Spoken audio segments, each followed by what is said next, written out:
Assalamualaikum warahmatullahi wabarakatuh. Hai, kami dari kelompok 6 kelas Ilmu Politik 3D. Kami akan menjelaskan materi tentang partai politik dan birokrasi pemerintah di Indonesia. Poin-poin yang akan kami sampaikan antara lain: yang pertama, bentuk dan sistem pemilu; yang kedua, partai politik dan pemilu di awal pemerintahan; yang ketiga, pemilu periodik 5 tahunan dari awal pemerintahan hingga 2014; yang keempat, sejarah kabinet-kabinet di Indonesia; yang kelima, kekuasaan legislatif dan eksekutif dari periode 1945 hingga 1999; yang keenam, lembaga politik dan birokrasi pemerintah; yang ketujuh, lembaga birokrasi pemerintah lokal; yang kedelapan, netralitas birokrasi pemerintah lokal; dan yang terakhir yaitu partai politik dan tatanan birokrasi pemerintah. Selamat menyimak. Bahasan yang pertama ada bentuk dan sistem pemilu. Bentuk-bentuk pemilu sendiri terbagi menjadi tiga, yaitu yang pertama, pemilu presiden dan wakil presiden. Pemilu ini dilakukan dengan tujuan untuk memilih orang yang mampu memimpin negara, yaitu presiden dan wakil presiden yang sesuai dengan kehendak rakyat, yang memiliki tugas, fungsi, dan wewenang presiden dan wakil presiden. Yang kedua yaitu pemilu anggota lembaga legislatif. Menurut manfaat Undang-Undang Dasar Republik Indonesia UU Nomor 10 Tahun 2008 tentang pemilihan umum anggota DPR, DPD, dan DPRD menyatakan bahwa pemilihan umum anggota legislatif merupakan pemilihan umum yang dilaksanakan untuk memilih anggota DPR, DPD, serta DPRD baik di tingkat provinsi maupun tingkat kabupaten atau kota dalam negara kesatuan Republik Indonesia berdasarkan Pancasila dan UUD tahun 1945. Dan yang terakhir yaitu pemilihan umum kepala daerah dan wakil kepala daerah. Di Indonesia sendiri telah melaksanakan pemilihan kepala daerah atau yang dikenal dengan pilkada secara langsung pada tahun 2007 yang tergabung dalam pilkada seperti struktur organisasi pemerintahan kecamatan dan struktur organisasi pemerintahan desa. Sedangkan pada sistem pemilihan umum terbagi menjadi 4, yaitu yang pertama, sistem mayoritas atau pluralitas. Sistem ini sangat menghendaki adanya kemenangan dari partai-partai atau calon legislatif yang mendapatkan suara terbanyak, sehingga secara otomatis partai-partai maupun calon legislatif dengan perolehan suara yang rendah akan tersingkirkan begitu saja. Sistem mayoritas sendiri terbagi menjadi beberapa jenis, yaitu yang pertama, first past the post, di mana pemilih hanya memiliki satu kandidat yang tercantum di surat suara setiap wilayah. Suara tersebut nantinya akan ditambahkan masing-masing calon untuk setiap wilayah, dan kandidat yang mendapatkan suara terbanyak akan menjadi pemenang pada pemilu di wilayah tersebut. Yang kedua, two-round system, di mana dalam satu pemilihan umum dilakukan dengan 2 putaran dengan rentang waktu yang tidak terlalu lama. Akan tetapi, bila dalam putaran pertama sebuah partai atau kandidat telah mendapatkan mayoritas suara, maka putaran kedua tidak perlu dilakukan. Yang ketiga, alternative vote, di mana pemilih akan memberikan peringkat bagi calon yang mereka pilih. Yang keempat, party block vote, di mana pemilih hanya memilih satu suara dan mereka memilih kandidat yang terdapat dalam daftar calon. Yang terakhir yaitu block vote electoral system, di mana pemilih memiliki pilihan sebanyak jumlah kursi yang disediakan di distriknya, dan mereka memiliki kebebasan untuk memilih calon dari perseorangan tanpa adanya afiliasi dari partai politik. Secara resmi pada 27 Agustus 1945, pemerintah mengumumkan berdirinya Partai Nasional Indonesia atau PNI sebagai partai negara. Pemerintah juga menyebutkan mengenai pembentukan Komite Nasional Indonesia Pusat yang menjalankan fungsi parlemen kenegaraan. Namun, PNI hanya bertahan 4 hari. Pada 1 September, partai tersebut dibubarkan karena dikhawatirkan bisa menjadi pesaing KDIP. Para elit politik memikirkan pembentukan partai politik yang lain. Maka muncullah Maklumat Pemerintah 3 November 1945.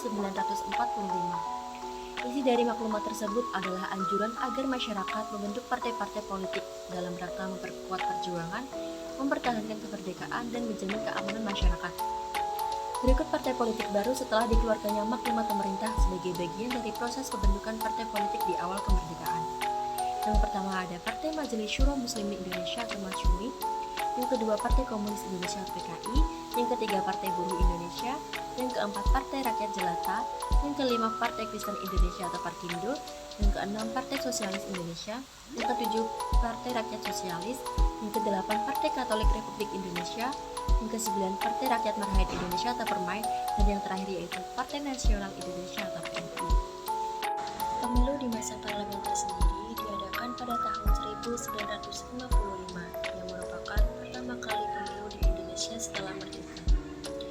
diadakan pada masa demokrasi parlementer Kabinet Burhanuddin Harahap. Pemungutan suara dilakukan 2 kali, yaitu untuk memilih anggota Dewan Perwakilan Rakyat pada tanggal 29 September dan anggota konstituante pada 15 Desember. Hasilnya, pemilu 1955 dimenangkan oleh PNI yang memperoleh 57 kursi di DPR. Disusul Masyumi 57 kursi, NU 45 kursi, PKI 39 kursi, PSI 8 kursi, Perkindo 8 kursi, Katolik 6 kursi, PSI 5 kursi, PPKI 4 kursi, Partai 4 kursi, Murba 2 kursi, dan partai lainnya 23 kursi. Pemilu periodik 5 tahunan dari awal pemerintahan sampai 2014. Yang pertama ada pemilu 1999. Pemilu pada tanggal 7 Juni 1999 yang dibawa kepemimpinan B.J. Habibie yang diselenggarakan oleh KPU untuk memilih 462 anggota DPR dan DPRD kabupaten kota. Pemilu ini diikuti oleh 48 partai politik.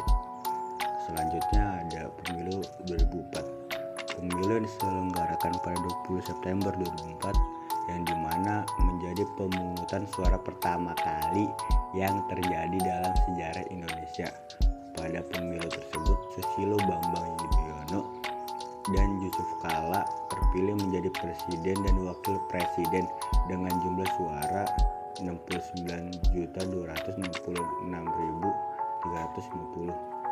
Selanjutnya ada pemilu 2009. Pemilu yang diadakan pada tanggal 9 April 2009 yakni memilih presiden dan wakil presiden serta 560 anggota DPR, 132 DPD serta DPRD se-Indonesia dengan masa periode 2009 sampai 2014 yang diikuti oleh 44 partai politik terdiri dari 38 partai nasional dan 6 partai lokal Aceh.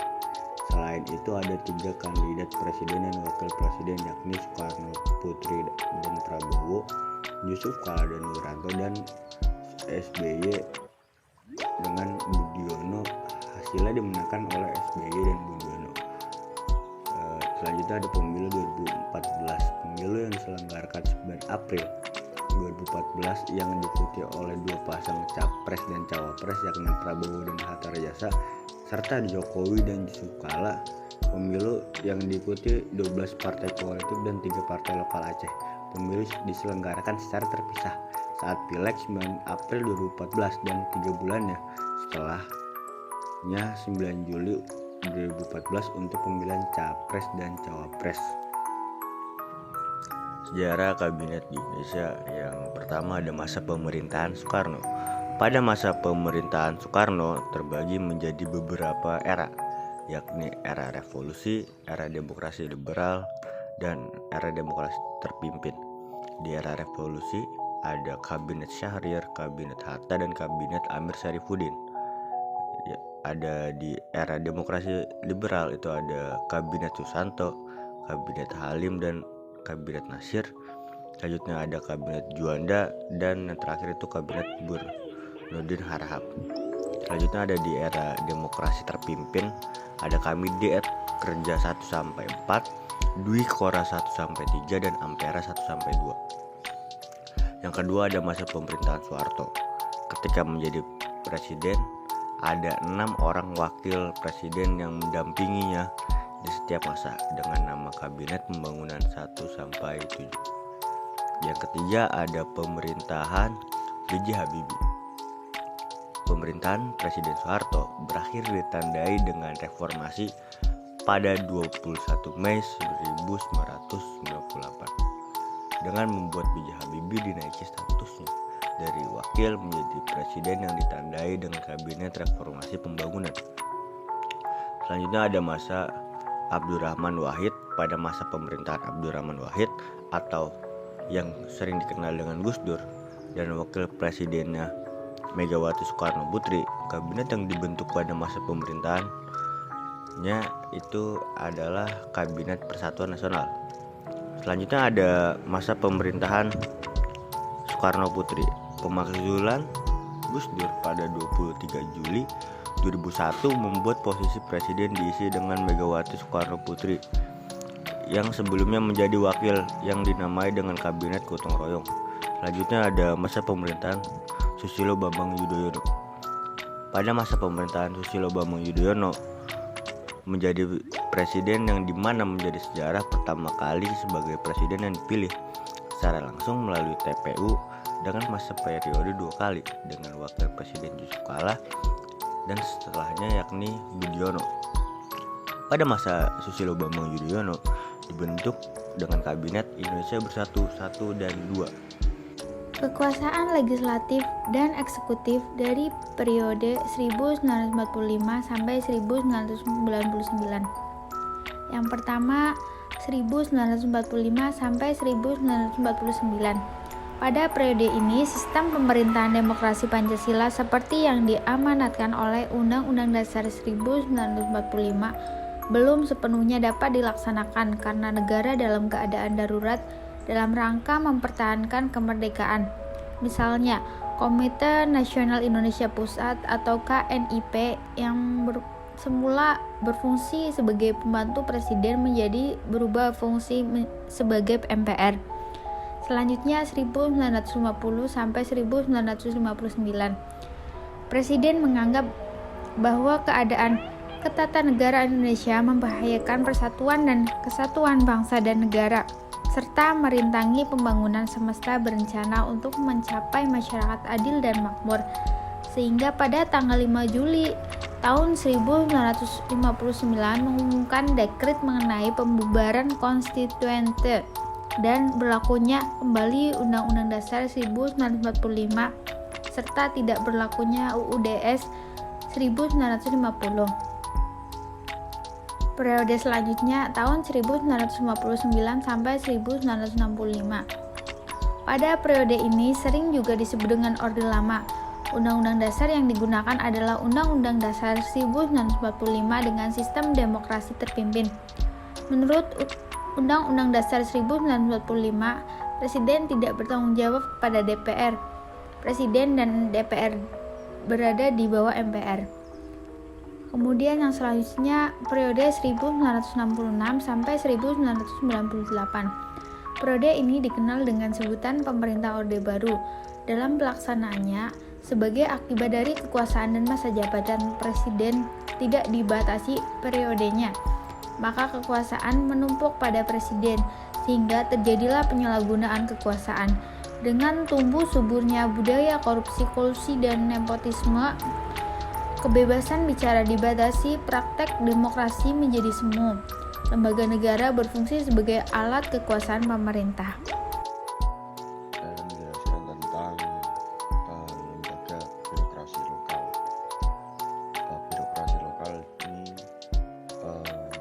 suatu sebutan untuk pemerintah di tingkat daerah dalam ruang lingkup yang lebih sempit. Untuk mereka para pejabat publik yang bekerja di tingkat rendah, antara lain birokrasi di desa, kelurahan, lebih atas adalah tingkat kecamatan. Yang kedua yaitu ada netralisasi birokrasi lokal, yaitu menempatkan posisi birokrasi pada wilayah yang seharusnya dan sebagai alat negara yang menjalankan tugas-tugas kenegaraan.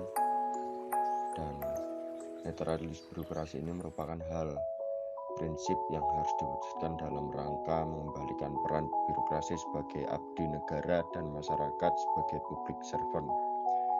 Dengan terwujudnya netralis birokrasi akan semakin profesional dalam mendukung pelayanan dan pengabdian kepada masyarakat. Yang terakhir yaitu ada partai politik dan tatanan birokrasi pemerintah.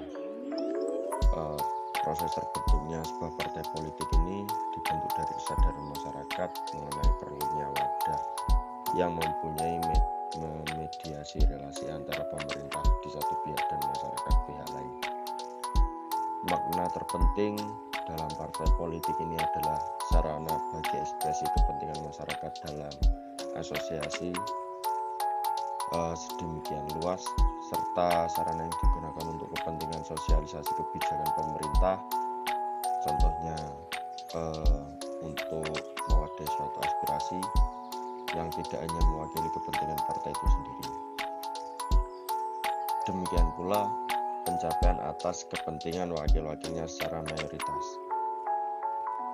Birokrasi ini kan merupakan struktur tatanan organisasi, badan pembagian kerja dan hierarki yang terdapat pada sebuah lembaga yang penting untuk menjalankan tugas-tugas agar lebih teratur bisa dicontohkan dengan pelayanan publik seperti di pemerintahan, rumah sakit, sekolah, dan lain sebagainya. Jadi, kesimpulan dari materi yang telah kami jelaskan sebelumnya yaitu politik selalu menyangkut tujuan-tujuan dari seluruh masyarakat dan bukan tujuan pribadi. Dengan demikian dapat dipahami bahwa politik yang dijalankan oleh suatu negara harus dilaksanakan dengan tujuan menyejahterakan rakyat, bukan hanya menguntungkan salah satu pihak saja. Singkatnya, politik adalah instrumen untuk mewujudkan tujuan-tujuan seluruh masyarakat. Hadirnya partai politik dalam suatu sistem pemerintahan akan berpengaruh terhadap tatanan birokrasi pemerintah. Susunan birokrasi pemerintah akan terdiri dari jabatan-jabatan yang diisi oleh pejabat politik. Kehadiran pejabat politik yang berasal dari kekuatan politik atau partai politik dalam birokrasi pemerintah tidak bisa dihindari. Oleh karena itu, penataan birokrasi pemerintah dengan mengakomodasikan hadirnya jabatan-jabatan dan para pejabat politik perlu ditata dengan baik.